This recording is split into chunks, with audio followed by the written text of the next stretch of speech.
नमस्कार, आवाज इंडिया में आपका स्वागत है। मैं हूं प्रिया। मुंबई और महाराष्ट्र के कई जिलों में मई महीने में तेज हवाओं के साथ बारिश ने अपनी दस्तक देनी शुरू कर दी है। मौसम विभाग के मुताबिक पश्चिम से आई ठंडी और नम हवा ने महाराष्ट्र में मौसम का मिजाज बदल दिया है, जिसके चलते अचानक से मुंबई सहित महाराष्ट्र के कई जिलों में बारिश और तेज हवाओं का दौर शुरू हो चुका है और अभी भी कई जगहों पर बारिश लगातार जारी है। मौसम विभाग ने अचानक हुए इस मौसम बदलाव के बाद अलर्ट जारी कर दिया है और लोगों से सावधानी बरतने की अपील की है। आखिर मौसम में ये बदलाव अचानक से क्यों हुआ और इसका असर कब तक जारी रहेगा? इन तमाम सवालों के जवाबों को लेकर आवाज इंडिया ने मौसम विभाग की वरिष्ठ वैज्ञानिक शुभांगी भूते से एक्सक्लूसिव बातचीत की।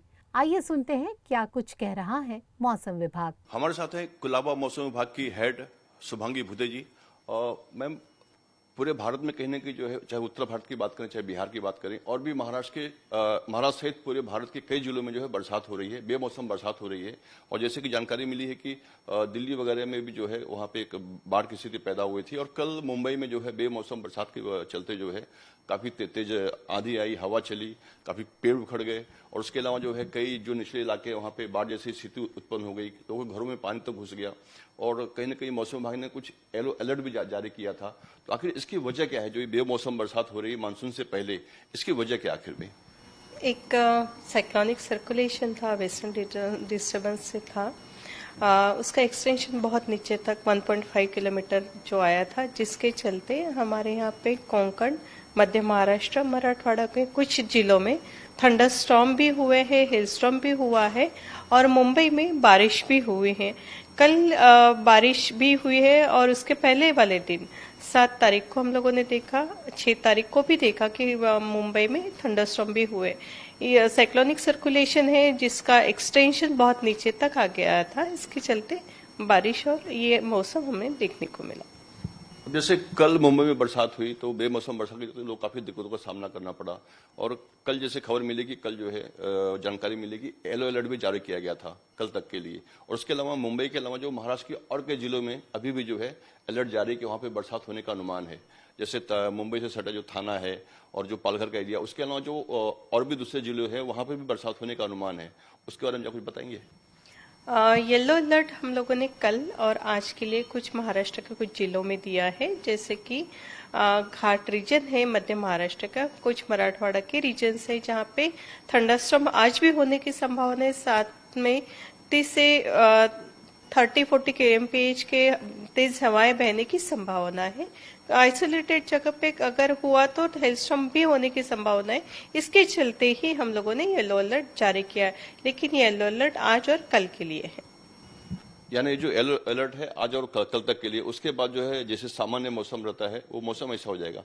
ये जो मौसम में जो ये डिस्टर्बेंस आया है, ये जो विक्षोभ आया है, उसकी वजह क्या है? ऐसा क्यों होता है अक्सर? जो एक्सटेंशन जनरली हम लोग देखते हैं, वेस्टर्न डिस्टर्बेंस हम लोग नॉर्थ इंडिया में अफेक्ट करते हैं, लेकिन अगर उसका एक्सटेंशन मतलब महाराष्ट्र रीजन तक आ गया है तो ही हमें उसका फर्क दिखाई देता है। जैसे ये साल में हम लोगों ने 6, 7 और 8 तारीख को कुछ जिलों में थंडरस्टॉर्म भी देखा है, बारिश भी देखी है और कई जगह पे हेलस्टॉर्म भी देखा है। तो ये उसी का सिस्टम का ही एक असर है।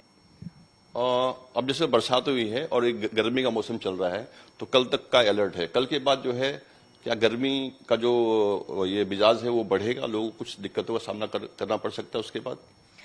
डेफिनेटली धीरे स्लोली चेंज होता रहेगा, क्योंकि मंथ ऑफ मे है। मई में हम लोग जनरली देखते हैं कि टेम्परेचर्स बढ़ते हैं, तो ग्रेजुअली टेम्परेचर्स भी बढ़ेंगे। और एक आखिरी सवाल है, इस बार मानसून कैसा रहेगा? मानसून समय पे होगा या डिले होगा? मानसून कैसा रहेगा इस बार? अभी 13 तारीख पे कंडीशंस फेवरेबल है, जो अंडमान में आता है। तो 13 तारीख के बाद उसके बाद में हम लोग देखते हैं कि केरल में जो सेट होता है 30 जून तक, 30 मई तक, 1 जून तक आता है। तो अगर वो सेट ऑन टाइम हो गया तो आगे वाला जो हम लोग देखते हैं महाराष्ट्र और अरेबियन सी ब्रांच के नहीं तो बंगाल के ब्रांच जो एक्टिव है उसके हिसाब से हम लोग देखें तो ऑन टाइम हो सकता है। लेकिन जब तक फोरकास्ट आता है तब तक हम लोग चाहते हैं कि 30 तारीख देखते हैं कि 30 के तक केरल में ऑनसेट और 13 तारीख को अंडमान में ऑनसेट होने की संभावना है।